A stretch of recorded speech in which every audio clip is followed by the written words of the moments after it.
Welcome back to Sandra's little world. കഴിഞ്ഞ വീഡിയോയിൽ നമ്മളൊരു വെഡ്ഡിങ് ബ്ലൗസ് അല്ലേ ചെയ്തുകൊണ്ടിരുന്നത്. അതിൻ്റെ ബാലൻസ് ആണ് കേട്ടോ.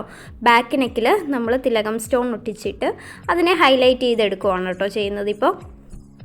അപ്പോൾ കഴിഞ്ഞ വീഡിയോ കാണാത്തവരാണെങ്കിൽ ആദ്യം ആ വീഡിയോ കാണുക കേട്ടോ.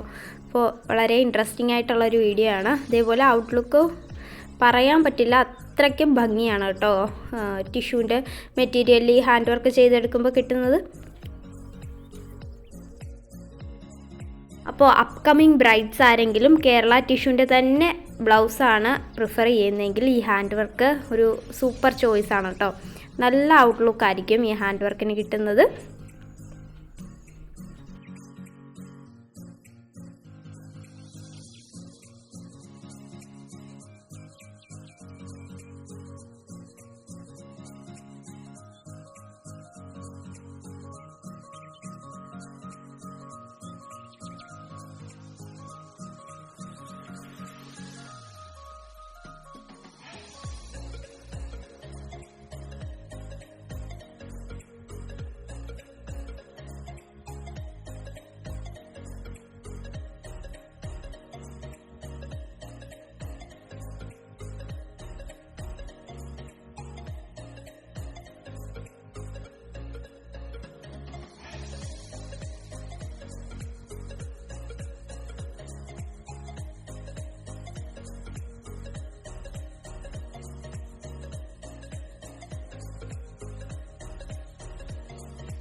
ഓൾമോസ്റ്റ് ബാക്ക് നെക്ക് കംപ്ലീറ്റ് ആയിട്ടോ. സ്പ്രെഡിങ്സ് കൊടുത്താൽ നന്നായിരിക്കും, പക്ഷെ ഞാനതിപ്പോൾ സ്കിപ്പ് ചെയ്തതാണ് കേട്ടോ. അപ്പോൾ ഇങ്ങനെ നമ്മൾ ഹാൻഡ് വർക്ക് ചെയ്ത് കഴിയുമ്പോഴത്തേനും വള്ളി വെക്കാനായിട്ട് ഭയങ്കര പാടായിരിക്കും കേട്ടോ. ബാക്ക് സൈഡിൽ നമ്മൾ ഒന്നെങ്കിൽ കൈകൊണ്ട് സ്റ്റിച്ച് ചെയ്തെടുക്കേണ്ടി വരും വള്ളി. പക്ഷേ ഇത്രയും വൈഡ് നെക്ക് ആയതുകൊണ്ട് തന്നെ വള്ളി കൊടുക്കുന്നത് അത്രയും നല്ലതായിരിക്കും.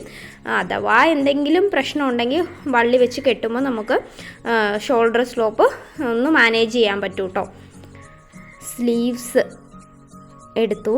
അവിടെയും താഴത്തെ ലെയർ 2 ലെയർ ഷുഗർ ബീഡ്സ് വെച്ചിട്ട് ഹൈലൈറ്റ് ചെയ്ത് കൊടുക്കുവാണ് കേട്ടോ.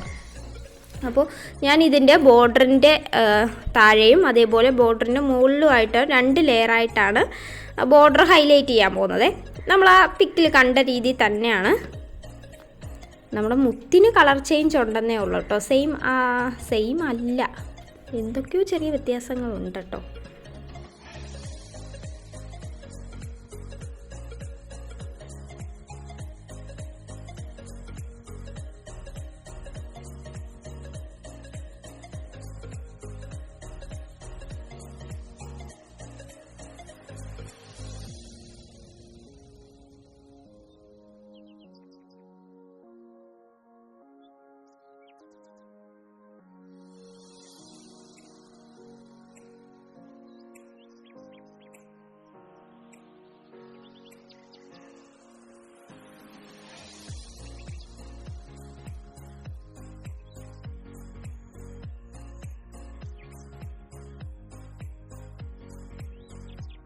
ഇത് കഴിഞ്ഞിട്ട് നമ്മുടെ റെഡ് കുന്തൻ സ്റ്റോൺ ഒട്ടിച്ചു കൊടുക്കുവാണേ. കുന്തൻ സ്റ്റോൺ ഒട്ടിക്കുമ്പോൾ നമുക്ക് എന്താ പറയുക, ഒരു സ്റ്റോണിൻ്റെ വർക്ക് കംപ്ലീറ്റ് ചെയ്ത് അടുത്ത സ്റ്റോണിൻ്റെ വർക്ക് ചെയ്യാനുള്ള ഒരു ഗ്യാപ്പ് വിട്ടിട്ട് മാത്രം ഇത് ഒട്ടിച്ചു കൊടുക്കുക. അല്ലെങ്കിൽ പിന്നെ റൗണ്ട് ആവില്ല കേട്ടോ, നമ്മുടെ ഓരോ ബീഡ്സും റൗണ്ട് കംപ്ലീറ്റ് ആവില്ല.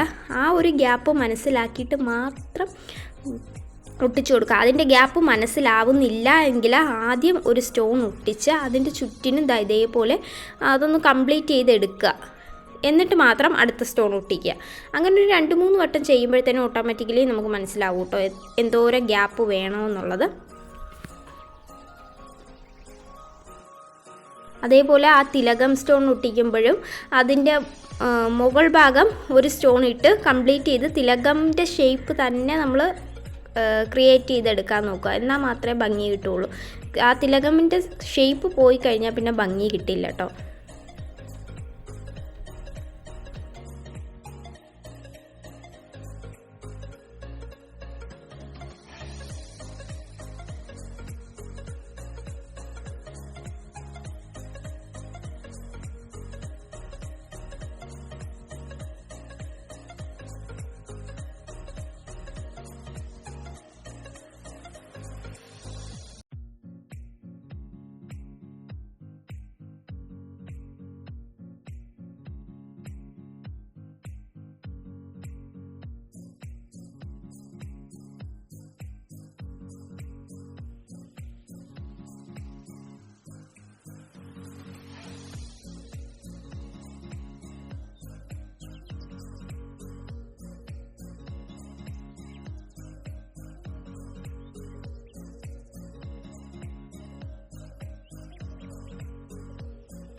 അപ്പോൾ ഇത് കംപ്ലീറ്റ് ആയിട്ട് നമുക്ക് ഇതിൻ്റെ സെൻറ്ററിലായിട്ട് തിലകം സ്റ്റോൺ കൂടെ ഒട്ടിച്ചു കൊടുക്കാം.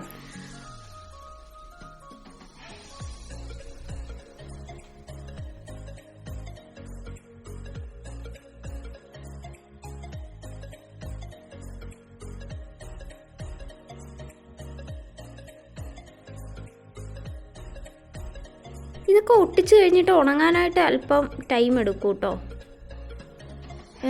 ഞാൻ ഈ B7000ൻ്റെ ഗമ്മിന് അധികം ടൈം വേണ്ട, എന്നാലും ഒരു ചെറിയ ഗ്യാപ്പ് നമ്മൾ കൊടുത്തേ പറ്റൂ.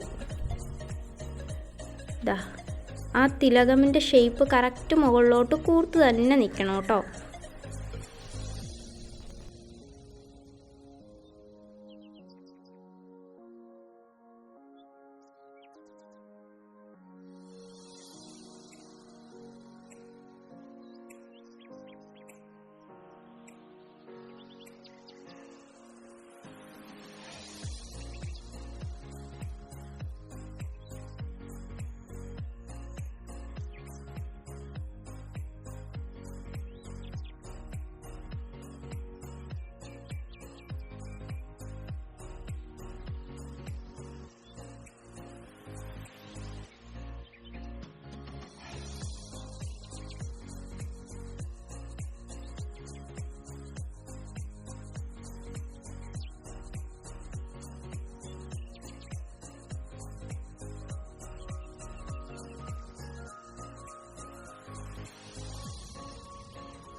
ഇനി ഞാൻ മുകളിലോട്ട് ബാക്കി സ്ലീവ്സിന് സ്പ്രെഡിങ്സ് കൊടുക്കാമെന്ന് വിചാരിച്ചോട്ടോ. അപ്പോൾ ഈ ഗ്രീൻ ഉണങ്ങുന്ന ഗ്യാപ്പിൽ നമുക്കൊരു 2 ഇഞ്ച് ഗ്യാപ്പിൽ, സെൻറ്ററിൽ നിന്ന് 2 ഇഞ്ച് ഗ്യാപ്പിൽ ഞാൻ എന്താ പറയുക സ്പ്രെഡിങ്സ് കൊടുക്കുവാണേ. സ്പ്രെഡിങ്സ് ഞാൻ ആദ്യത്തെ വീഡിയോയിൽ കാണിച്ചില്ലേ, ഒരു റെഡ് കളർ തിലകത്തിൻ്റെ പോലത്തെ ഐസ് ഷേപ്പിലുള്ള ബീഡ്, അത് വെക്കാമെന്നാണ് ഞാൻ വിചാരിച്ചത്.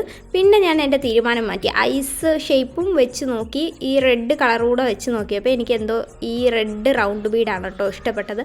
അപ്പോൾ ഞാൻ വിചാരിച്ചു റെഡ് റൗണ്ട് ബീഡ് വെച്ചിട്ട് തന്നെ നമുക്ക് സ്പ്രെഡിങ്സ് കൊടുക്കാമെന്ന്.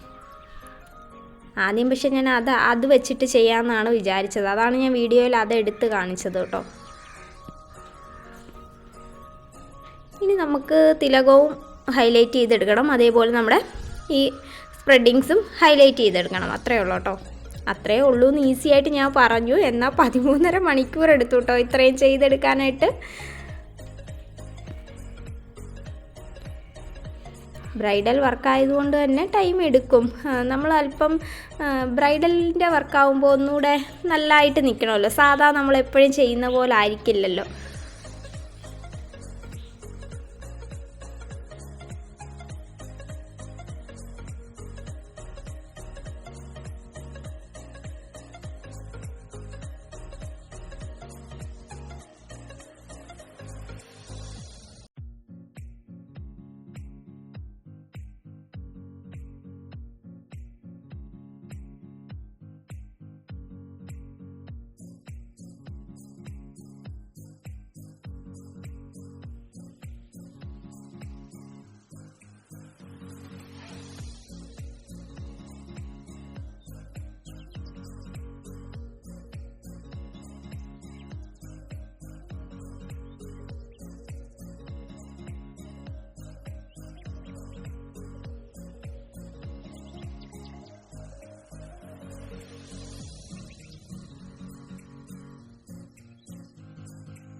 അപ്പോൾ ഇതുകൂടെ കഴിഞ്ഞാൽ നമ്മുടെ ഓൾമോസ്റ്റ് ഹാൻഡ് വർക്കിൻ്റെ പരിപാടിയെല്ലാം കഴിയും.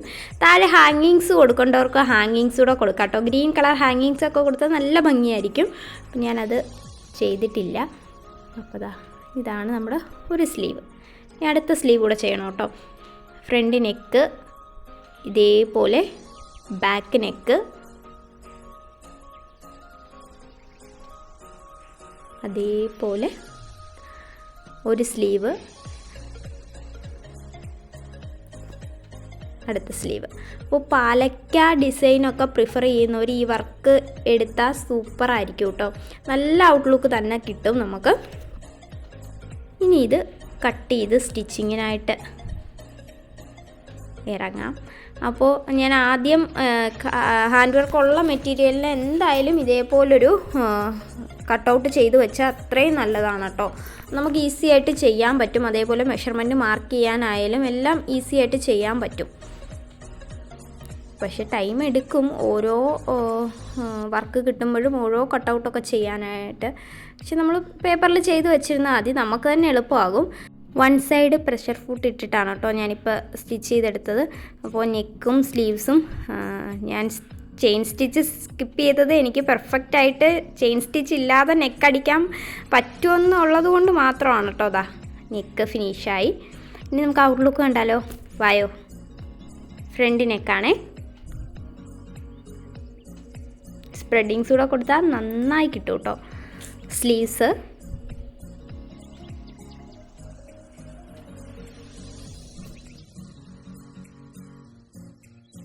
അപ്പോൾ ബാക്ക് നെക്ക് ചെയ്യുമ്പോൾ ലെഫ്റ്റ് സൈഡിൽ ഒരു 2 ഇഞ്ച് ഇറക്കി ഹാൻഡ് വർക്ക് ചെയ്താൽ നല്ലതാണ് കേട്ടോ. നമ്മൾ സാരി സേഫ്റ്റി പിന്നും കൊണ്ട് സെക്യൂർ ചെയ്യുമ്പോഴത്തേനും നമ്മുടെ ഹാൻഡ് വർക്കിന് ഡാമേജ് ഒന്നും വരില്ല. അപ്പോൾ അല്ലെങ്കിൽ നമ്മൾ അത്ര ശ്രദ്ധിച്ച് മാത്രമേ സേഫ്റ്റി പിന്ന് വെച്ചിട്ട് സെക്യൂർ ചെയ്യാൻ പറ്റത്തുള്ളൂ നമ്മുടെ മുന്താണി ഭാഗം വരുന്നിടത്ത്. അപ്പോൾ ബാക്ക് നെക്കിൽ ഞാനിത് വള്ളി കൈകൊണ്ട് തന്നെ തുന്നി പിടിപ്പിച്ചേക്കുവാണ് കേട്ടോ. അപ്പോൾ വീഡിയോ ആർക്കെങ്കിലും ഒക്കെ യൂസ്ഫുൾ ആയി എന്ന് വിചാരിക്കുന്നു. അപ്പോൾ അടുത്തൊരു വീഡിയോയുമായി കാണുന്നിടം വരെ ബൈ. എന്തെങ്കിലും തെറ്റുകുറ്റങ്ങളുണ്ടെങ്കിൽ ക്ഷമിക്കണേ. ടാറ്റാ.